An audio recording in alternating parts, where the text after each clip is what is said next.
In this tutorial, I will show you how to add an image to an object using texture paint in Blender.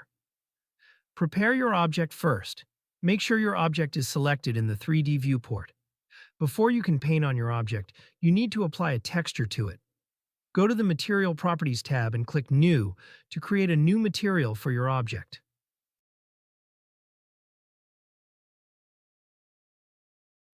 Switch to Texture Paint mode.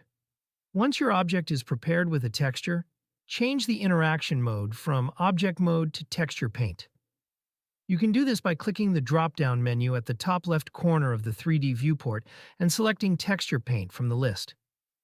Set up your brush on the right sidebar. Find the Brush tab. It looks like a paintbrush icon. Click New to create a new brush, and under the Texture section, select Stencil as the brush type. This will allow you to paint using an image stencil. Apply the image to the object now. Go to the Texture Paint Settings panel, and in the Image section, click Open to load the photo you want to paint onto the object. You can try different images by selecting different files to see how each one looks on your object. Move your brush over the object, and the image will be applied as you paint. That's it. You've now successfully added an image to your object using Texture Paint in Blender.